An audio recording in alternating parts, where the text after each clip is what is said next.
Hello everybody, welcome back to my channel. In today's video, I'm going to be doing an analysis on Raijin. So, Raijin is a fast thunder attacker with anticipation hater with self-buffing skills. He has an evolving trait. At rank 0, he's celestial. At rank 1, he becomes immune to cooldown activations. And at rank 3, he'll apply minor blind to all enemies at the start of the battle.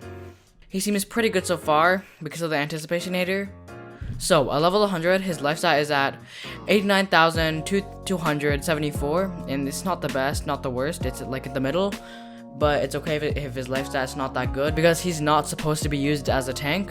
His power stat is at 8,536, and that's pretty good for an attacker, and his speed stat is at 6,600, and for an attacker, that's actually pretty fast. So, he can hold a mask and a sword, and him being able to hold a sword is good because he can run laser beam sword, which increases your strength, and he is in the Evil Legions book and the Spirits book, which are good for wars, and the Fury Dojo book and the Corrupted book. Alright, onto his attacks. Noroshi deals heavy special damage to one enemy, applies curse to one enemy. Alright, so it has 0 cooldown or stamina, so that means that it is completely spammable. And not only that, but it applies curse. And in my opinion, curse is the best torture effect in the game. Heavenly Flash deals moderate thunder damage to all enemies, applies daze to all enemies, requires cooldown. It is on a 1-turn cooldown, and daze is pretty good because daze lowers the chance of the enemy attack from landing. And in my experience, if a monster has daze, the attacks don't usually land. Alright, onto his tier 1 skills. Raijin Ningu deals heavy thunder damage to one enemy, applies shock to one enemy, requires cooldown. Shock is pretty good because it blocks extra turns. Taiko Roll applies double damage to one ally, gives 50% of stamina to one ally, requires cooldown. It's on a 2-turn cooldown. I feel like this would be good on him because it gives back 50% of stamina to him, and it doesn't cost that much. And it also gives double damage, which is really good. Okay, onto his tier 2 skills. Laughing Storm deals moderate thunder damage to all enemies, applies shock to all enemies, applies daze to all enemies, requires cooldown.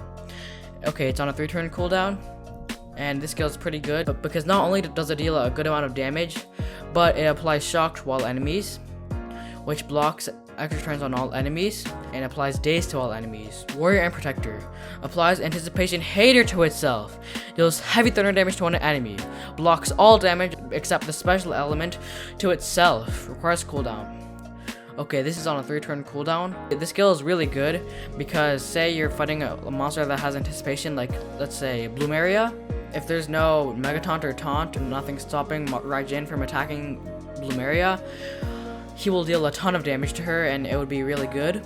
Okay, onto his tier 3 skills. Thundering Taiko applies triple damage to one ally during 2 turns, restores all cooldowns on one ally, gives 100% of stamina to one ally, requires cooldown.